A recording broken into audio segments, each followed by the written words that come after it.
عندنا جديد من استاد القاهرة، معانا المراسل كريم أحمد هيحكي لنا عن تطورات في الاستاد تبدو انها غريبه بعض الشيء. كريم مساء الخير.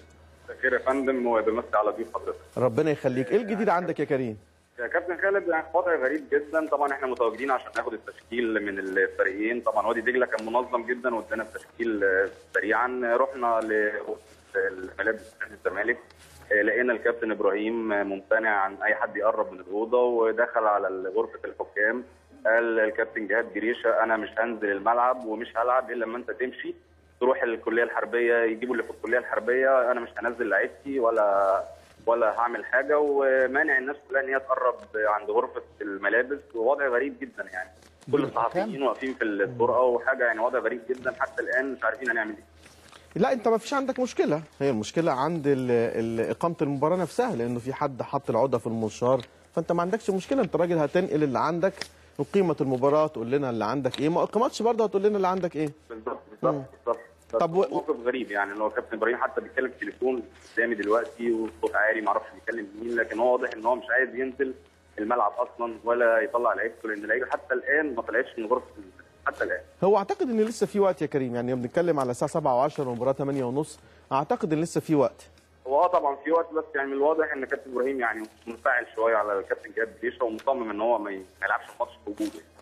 انت تفتكر هل الاسباب اللي استند عليها في هذا الرفض ممكن تكون معلومه بالنسبه لك؟ والله يعني هو من ساعه لما جه من الاتوبيس نزل شاف الكابتن جهاد ابتدى يثور ويقول ويقول لا انا مش هلعب، ويزعق في الناس الصحفيين زي ما قلت لحضرتك، وابتعدوا عن الاوضه، وفي الامن موجود دلوقتي بعد الصحفيين كلهم عن الاوضه، فالموقف غريب يعني حتى. طيب احنا هنتابع معاك اذا كان في تفاصيل اخرى في الاوقات اللي جايه. بشكرك على هذه الاضافه يا كريم. طبعا موضوع يمكن جديد شويه، بس يمكن لو نعرف نستزيد بمعلومات اكتر اذا كان من لجنه الحكام او غيره. هل كان تعيين الاطقم مفاجاه، ان الواحد لما يروح الاستاد فيعرف هذا الطاقم فلان مكون من كذا وفلان وفلان، هل ده كان مفاجاه ولا الاسماء كانت معروفه ولا علمت فقط لما الناس بتوصل الاستاد؟ هنشوف جدول الدوري. ليك تعليق يا دكتور؟ نعم ليك تعليق، كنت بتقول حاجه واحنا في المكالمه. والله انا ما اعرفش يعني اعتراضات على كل حاجه للاسف الشديد. يعني مش عايز اقول يعني اكننا بنلعب في الحاره وعايزين نبوظ اي حاجه. معناها كده بالظبط يعني، ليس لها تفسير الا كده، ان انا عايز ابوظ اي حاجه فبوظها، بدور بخلق اي مشكله. بس في جمله من عندي ممكن احطها على كلامك. اتفضل. الزمالك اكبر من كده بكتير. 100%. الزمالك كبير قوي. ما هو الزمالك كبير، لكن المساله مين المتحدث باسم الزمالك؟